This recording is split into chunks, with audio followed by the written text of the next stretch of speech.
সব বিচার আমাদের পক্ষে করা সম্ভব হবে না। শেখ হাসিনাকে কে দেশে ফিরিয়ে এনে বিচার করতে পারবে বলে মনে হচ্ছে? আমি এটা সম্ভব মনে করি। তাকে ফেরত দিতে না চায়, সেক্ষেত্রে সরকারের কিছু করার আছে? এই আইডিয়াটা এখনো বর্তমান সরকারের কাছে গিয়েছে বলে আমি মনে করি না। আপনি কি জামায়াত ইসলামীতে আবার ফিরবেন এমন কোনো সম্ভাবনা আছে? রাজনৈতিক প্রতিপক্ষ মানে রাজনৈতিক শত্রু নয়। 5ই আগস্টের পর বাংলাদেশ জামায়াতে ইসলামী সঠিক পথে আছে কিনা? একটা জিনিস আমার মনটাকে খুব নাড়া দিয়েছে। 1971 সালের যে যুদ্ধ অপরাধের ব্যাপারটা, এটা নিয়ে তো তারা এখনো কোনো কিছু স্পষ্ট করছে না। এই বিষয়গুলো কি মনে হয় যে তাদের দলের কার্যক্রম এখনো ঠিক আছে? শেখ হাসিনাকে এখানে আনতে বাধা হচ্ছে একটাই।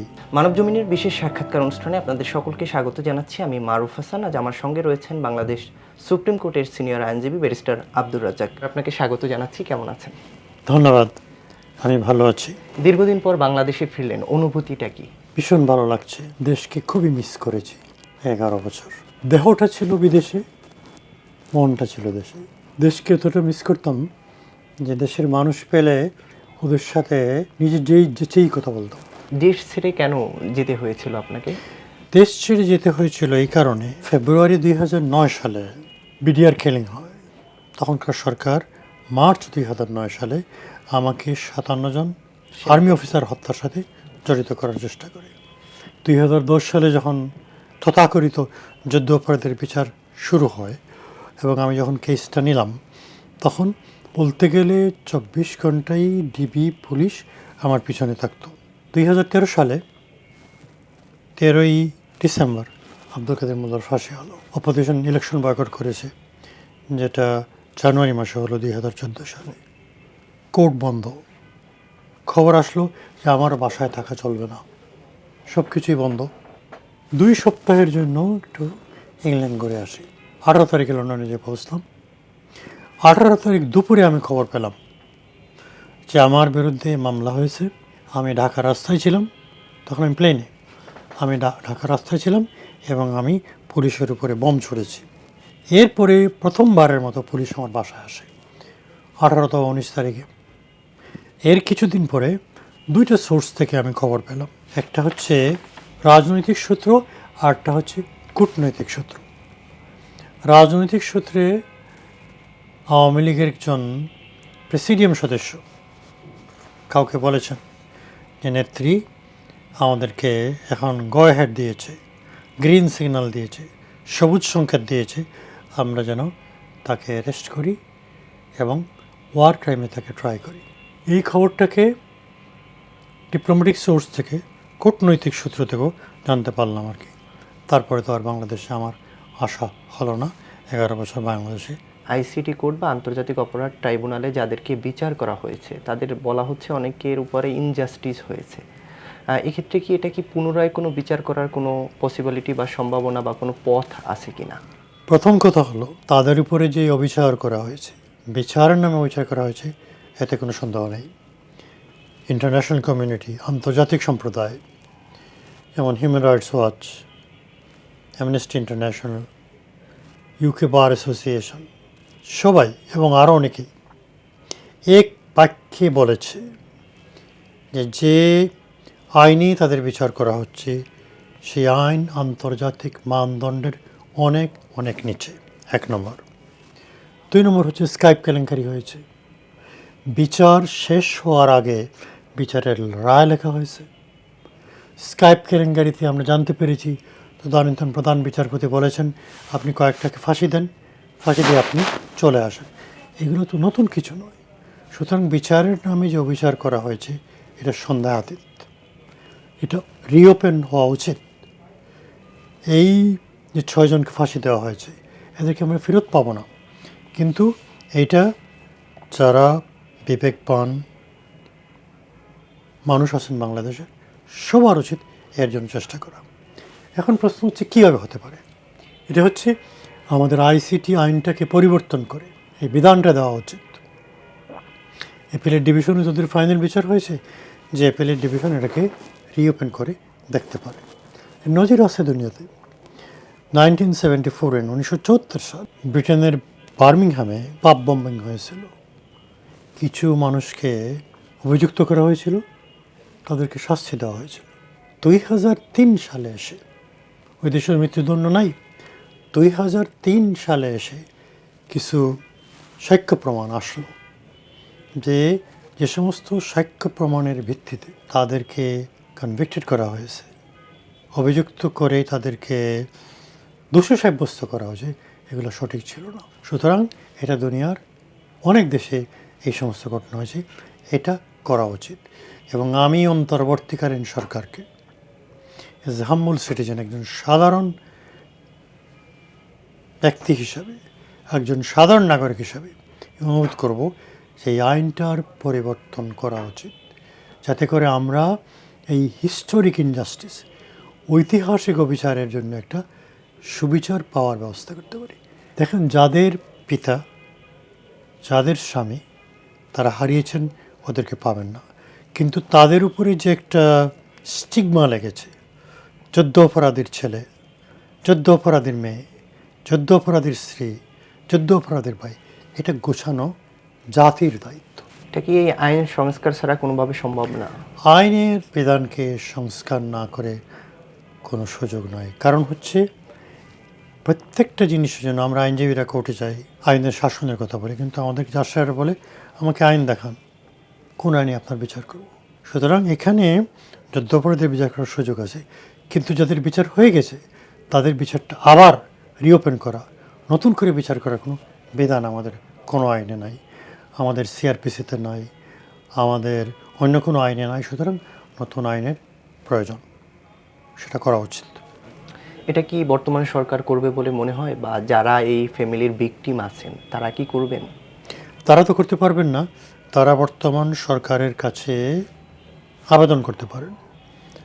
আমি বলবো রাজনৈতিক দল, ভিকটিম ফ্যামিলিও তারা এগিয়ে আসবে। আমাকে একজন বলেছে, এক ভিকটিমের ছেলে, যে আমি যদি আমার পিতাকে যে মিথ্যা মামলায় ফাঁসি দেওয়া হয়েছে, এটার সুবিচার যদি এখন পাই, সুবিচার তো আর পাবো না, বাপ তো আর ফিরে আসবে না, তাহলে মনে করবো আমার জীবন সার্থক। এটা আপনি আমি বুঝবো না, বেশি যারা ভিকটিম তারাই বুঝবে। সুতরাং রাজনৈতিক দল, সুশীল সমাজ, সবাই মিলে এই প্রচেষ্টা করা উচিত।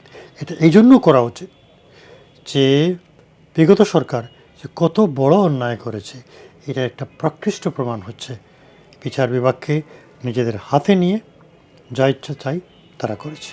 ওই সময়ে যে সকল বিচারকগণ রাজনৈতিকভাবে প্রভাবিত হয়ে কিংবা যে কোনো কারণে তারা যে রায়গুলো দিয়েছেন, সেক্ষেত্রে তাদের কি বিচারের সম্মুখীন করার বর্তমান সরকার কোনো প্রক্রিয়া নেবে কিনা, বা তাদের করা উচিত কিনা? প্রক্রিয়া নেবেন কিনা সরকারই বলতে পারেন, কিন্তু করা উচিত। এবারে নজির আছে, দ্বিতীয় মহাযুদ্ধ শেষ হলো 1945-এ, 1945 সালে। এরপরে পরেই সর্বপ্রথম ট্রায়াল যেটা হয় সেটা হলো নুরেমবার্গে, জার্মানির নুরেমবার্গে। সেখানে যাদেরকে ট্রাই করা হয়েছিল তাদের মধ্যে 6 জন জাজ ছিলেন, যাদের বিরুদ্ধে অভিযোগ ছিল যুদ্ধ অপরাধ এবং মানবতা বিরোধী অপরাধ, যেটাকে বলে জুডিশিয়াল মার্ডার। এদের 3 জনকে সাজাপ্রাপ্ত হন আর 3 জন খালাস পান, কারণ তারা হিটলারের বাহিনীর কাছ থেকে সরাসরি ইনস্ট্রাকশন নিতেন, সে অনুযায়ী বিচার করতেন। সুতরাং বিধান আছে, করা উচিত এটা, এবং আমরা এটার জন্য প্রচেষ্টা চালিয়ে যাব। তাদের বিচারের সম্মুখীন করতে হলে আইন সংস্কার করা লাগবে না, এমন কিছু? এটার জন্য আইন সংস্কারের প্রয়োজন নাই। প্রসিকিউটরের অফিস সেটা করতে পারে, কারণ তারা have committed crime against humanity, মানবতা বিরোধী অপরাধ তারা করেছেন, এবং এর জন্য চাঞ্চল্য প্রমাণ আমাদের সামনে উপস্থিত আছে। এক্ষেত্রে তাদের শাস্তির বিধান কি হতে পারে, বা শাস্তির বিধান অন্যদের জন্য যা আছে তাই হবে। যেমন কি কি আছে এমন? মৃত্যুদণ্ড আছে, যাবজ্জীবন কারাদণ্ড আছে, আর তারা যদি কিছু না করে থাকেন খালাস পাবেন, কিন্তু বিচার হওয়া উচিত। বর্তমান সরকার কি এই পদক্ষেপগুলো থেকে পিছিয়ে আছে বলা যেতে পারে নাকি? এই আইডিয়াটা এখনও বর্তমান সরকারের কাছে গিয়েছে বলে আমি মনে করি না। এটা নিয়ে আমরাও চেষ্টা করব। আমি আশা করি বর্তমান সরকার এটা আমলে নেবেন এবং এ বিচার করার চেষ্টা করবেন। শেখ হাসিনাকে যদি ওনারা বিচারের চেষ্টা করেন, তাহলে শেখ হাসিনা তো জীবিত। শেখ হাসিনা তার জাজেসদের মাধ্যমে যাদেরকে তিনি ফাঁসি দিয়েছেন, যেটাকে জুডিশিয়াল কিলিং বলে, বিচার বিভাগের মাধ্যমে ওদেরকে হত্যা করা হয়েছে, এদের বিচার করা তো খুবই জরুরি। সরকারের কি আরও একটু সদিচ্ছার অভাব বলা যেতে পারে কি না? না, সরকারের সদিচ্ছাও আমি এখন পর্যন্ত বলবো না, বিষয়টা তাদের কাছে উপস্থাপন করা হয়নি। আর এই সরকার তো হচ্ছে একটা ইন্টারিম গভর্নমেন্ট, অন্তর্বর্তীকালীন সরকার। এই সরকারের তো অনেক কাজ আছে। এই সরকারের সবচেয়ে বড় চ্যালেঞ্জ হচ্ছে সংস্কার এবং জাতীয় নির্বাচন। দুটো জিনিস নিয়ে তারা প্রিঅকুপাইড। কিন্তু এই কাজ তাদেরকে করতে হবে না, প্রসিকিউশনকে করতে হবে, প্রসিকিউটরকে করতে হবে, কিন্তু তাদের সম্মতির প্রয়োজন থাকবে। আপনি আইসিটি কোর্টে অনেকের মামলাই পরিচালনা করেছেন, উল্লেখযোগ্য দেলোয়ার হোসেন সাইদি, সালাউদ্দিন কাদের চৌধুরী। তাদের সঙ্গে কি আপনার এমন কোনো উল্লেখযোগ্য ঘটনা আছে বা তারা কিছু বলতে চেয়েছিলেন যেটা জাতি জানে না কিংবা কখনো আপনি সালাউদ্দিন জানাননি? কাদের চৌধুরী অন্য লয়ার ছিল, আমি ওনার মামলা পরিচালনা করি নাই। আচ্ছা, দেলোয়ার হোসেন সাইদের মামলা আমি পরিচালনা করেছি। একটা জিনিস আমার মনটাকে খুব নাড়া দিয়েছে কি, উনি আমার হাত ধরতেন, দেলোয়ার হোসেন সাইদি। এইভাবে চেপে ধরে বলতেন, আমাকে ব্যারিস্টার ভাই বলতেন। ব্যারিস্টার ভাই, আমি তো ইসলামী আন্দোলনের একজন খাদেম, আল্লাহর দিনের জন্য শহীদ হওয়া তো সৌভাগ্যের ব্যাপার, কিন্তু আমার বিরুদ্ধে কী কী চার্জেস, আমি নারী ধর্ষণ করেছি, নারী সাপ্লাই করেছি, মানুষের সম্পদ আত্মসাৎ করেছি। কামতেন, উনি বলতেন আমি চাই এই সমস্ত অভিযোগ থেকে আল্লাহ আমাকে মুক্তি দেখ এবং আমি আবারও মাঠে ফিরে যাই এবং মানুষকে আল কোরআনের বাণী শোনাই। ৭১-এর যুদ্ধ অপরাধের জন্য তৈরি করা ট্রাইব্যুনাল দিয়ে ২০২৪ সালের বিচার করা কি যুক্তিসঙ্গত মনে করেন কিনা? দেখেন, আইন পুরাণ হইলেই নষ্ট হয়ে যায় না। ৭১ সালের প্রথম যে আইন হয়েছিল সেটা হয়েছিল শুধুমাত্র পাকিস্তান আর্মিকে ট্রাই করার জন্য। তার কোনো সিভিলিয়ানকে, কোনো বেসামরিক ব্যক্তিকে ট্রাই করার জন্য, বেসামরিক ব্যক্তিদের বিচার করার জন্য ওই আইন করা হয় নাই। বিচার হলো। আর এখন তো এই আইনটাকে পরিবর্তন করা হয়েছে, সুতরাং এতে কোনো বাধা নেই, কোনো আইনগত বাধা নেই। গত সরকার চৌধুরী মঈনুদ্দিনকে দেশে এনে বিচার করতে পারে নাই, সেক্ষেত্রে কি বর্তমান সরকার বা বাংলাদেশের যে গভর্নমেন্টই আসুক না কেন শেখ হাসিনাকে কে দেশে ফিরিয়ে এনে বিচার করতে পারবে বলে মনে হচ্ছে? আমি এটা সম্ভব মনে করি। ইংল্যান্ড থেকে কাউকে আনতে হলে, ইউরোপ থেকে কাউকে আনতে হলে, এটা সমস্যা হচ্ছে ওই সমস্ত দেশে ডেথ সেন্টেন্স নেই, মৃত্যুদণ্ড নেই, সাথে সাথে এটা আউট হয়ে যায়। আর উঠেছিল আইসিটির পুরাতন আইনে, যে আইনটা ছিল, আমি আগেই বলেছি, ইন্টারন্যাশনাল স্ট্যান্ডার্ড অনেক নিচে। এখন এটাকে ইন্টারন্যাশনাল স্ট্যান্ডার্ডে উন্নীত করা হয়েছে। সুতরাং শেখ হাসিনাকে এখানে আনতে বাধা হচ্ছে একটাই, ভারত সরকার, আর কিচ্ছু না। তাকে ফেরত দিতে না চায়, সেক্ষেত্রে তো সরকারের কিছু করার আছে? সরকার যদি না চায় তাহলে আছে, আন্তর্জাতিক আদালতে বাংলাদেশ যেতে পারে কিনা এই বিষয়টা আমাদের সবাইকে খতিয়ে দেখতে হবে। প্রত্যেকটা সমস্যারই একটা সমাধান থাকে। কিন্তু কি মনে হয় ভারত সরকার যেভাবে রেসপন্স করতেছে, কিছুদিন আগে অফিসিয়ালি তাকে চাওয়া হলো বাংলাদেশে, তারা ওইভাবে কোনো রেসপন্স করলেন না, বিষয়গুলো আপনি কিভাবে দেখছেন? এটা সঠিক না। ভারত নিজেদেরকে একটি গণতান্ত্রিক রাষ্ট্র বলে এবং গণতন্ত্র ভারতে নেই এটা আমরা বলবো না, কিন্তু গণতান্ত্রিক ভারতের আচরণ বাংলাদেশের প্রতি সম্পূর্ণ অগণতান্ত্রিক। না হয় এই 15.5 বছর তারা এরকম একটা ফ্যাসিস্ট গভর্নমেন্টকে সাপোর্ট দিয়ে যেত না। সুতরাং তাদের উচিত বাংলাদেশের হাতে শুধু শেখ হাসিনা নয়, অন্য যারাই সেখানে আশ্রয় নিয়েছেন তাদেরকে হস্তান্তর করা। আর না করলে সরকারের চিন্তা করা উচিত। আমি এখন ঠিক বলতে পারবো না, কিন্তু এটা বিষয়টাকে খতিয়ে দেখা যেতে পারে। সংস্কার নিয়ে অনেক রাজনৈতিক দল কথা বলছে, অনেকে বলছেন ধরেন বর্তমানে এই সরকার যদি সংস্কার করে, এরপর কোনো রাজনৈতিক সরকার আসলে যদি ওটা চেঞ্জ করে ফেলে, সেক্ষেত্রে এখন তাদের এই সংস্কার কি কোনো কাজে লাগবে আদৌ? এই জন্যই আমরা বলছিলাম যে জাতীয় ঐক্যমত্য প্রয়োজন। দেখেন, সংস্কারের কথা বলতে প্রথমেই আসে সংবিধানের কথা। বিগত সরকার এই সংবিধানকে কোনো কোনো ক্ষেত্রে, সব ক্ষেত্রে নয়, দলীয় ম্যানিফেস্টোে পরিণত করেছে, যা ইচ্ছা তাই করেছে। 2/3 মেজরিটি নিয়ে দেশটাকে তারা যে শেষ করে দিয়েছে। সুতরাং এখানে সংস্কার প্রয়োজন, আইনের সংস্কার প্রয়োজন, ইলেকশন কমিশনের সংস্কার প্রয়োজন। সব সংস্কার এই সরকার করতে পারবে না, কিন্তু কিছু কিছু ইম্পর্টেন্ট সংস্কার করা উচিত। দলীয় সরকার ক্ষমতায় আসলে দলীয় দৃষ্টিভঙ্গিতে দেখবে, কিন্তু এখন যদি সবার একটা ঐক্যমত্য সৃষ্টি হয় সব দলকে নিয়ে, এটা আমাদের জন্য খুবই ফায়দামন্দ হবে। বর্তমানে বাংলাদেশে আপনার মতে কি কি সংস্কার প্রয়োজন বলে মনে করেন?